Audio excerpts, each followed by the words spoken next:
de ces journalistes et peut-être justement, pour parler de pédophiles, ouais. parce que là, ils disent depuis, il lâche des dénonciations sans preuve dans tout un autre registre, celui des pédocriminels. Les pédocriminels, j'ai l'impression que c'est quand même un mal qui touche le nombre d'élites. Pire que ça, mais pire que ça. Je pense qu'à 90%, ils le sont. À 90%. C'est des Comment minables. ça se fait justement que toi, tu t'es dit, il faut que j'aille dans cette cause contre les pédocriminels? Ça fait longtemps, mais parce qu'on m'a violé mon enfant et ma femme, ils sont morts du sida en plus. Ils ont violé ma femme en 85 à Paris. Je citerai tous les noms et tout, d'accord? Et il y en a, Dieu sait. Il y en a un que j'ai réussi à envoyer en prison, c'était le commissaire du 8e arrondissement qui a pris 8 ans de prison. J'avais des preuves flagrantes sur lui, d'accord? Et donc moi, alors c'est toute une histoire que je raconterai, bien sûr. J'ai envoyé par erreur en pensant que c'était des gens bien, notamment le Epstein français, que je fournissais en cocaïne. Un jour, je ne pouvais pas, j'habitais à Rotterdam à l'époque, je ne pouvais pas aller lui emmener sa truc, 500 grammes de coke. Chaque semaine, il prenait 500 grammes de coke pour la vendre à des Arabes qui venaient se faire, des petits-enfants qui habitaient dans son hôtel en haut, dans les chambres de bonne. Des petits garçons qu'il allait chercher au Brésil. Et donc, je pouvais pas y aller. Et moi, il m'a appelé, Gégé, je t'attends, j'ai besoin de l'accord. Et là, j'ai dit, écoute, je suis malade, j'ai 42 fièvre, je peux pas bouger, je suis désolé. Ouais, trouve un moyen, tout. Bon, ma femme qui était là à côté, qui parlait très bien le français, elle était originaire de la Guyane hollandaise, le Suriname en principe. Et donc, elle me dit, ben j'y vais, moi. Parce que lui dit, je te donne une brique, 10 000 francs, trouve-moi un porteur. Bon, elle y est allée. Il l'a retenue pendant 5 jours. Elle et le fils de 8 ans qu'elle avait avec elle aussi, elle l'emmenait partout. Ils ont été violés pendant 5 jours et par 2 mecs dont je donnerai les noms, même le troisième, l'ancien commissaire, et aussi par 25 Arabes qui séjournaient dans l'hôtel. Tout le monde passait dessus pendant 5 jours. Et on leur a donné du GBD, ouais, la drogue du violeur. On me l'a renvoyé en taxi à Rotterdam. Elle est restée 4 jours dans le coma. Le petit est mort. Mort. Tu entends? Et on a découvert dans son sang qu'il avait chopé le sida en plus. D'accord? Ils lui ont refilé le sida. Elle avait le sida aussi.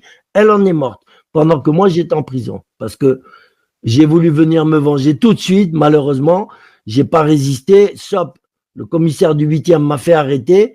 Et après, c'est là que tout a démarré avec le... Donc depuis, la pédocriminalité, c'est vraiment un combat. Ah, mais il n'y a pas que ça. Tout ce que j'ai pu vivre et voir avec Yves Saint-Laurent et Pierre Berger et compagnie, des gens... Qu'est-ce que faisaient Yves Saint-Laurent et Pierre Berger? Mais écoute, je suis passé au tribunal il y a un an et demi de ça pour sauver la peau de Salim Laibi, qui avait, je le connaissais même pas, mais dès qu'il m'a parlé pédocriminalité, Salim Laibi était contre.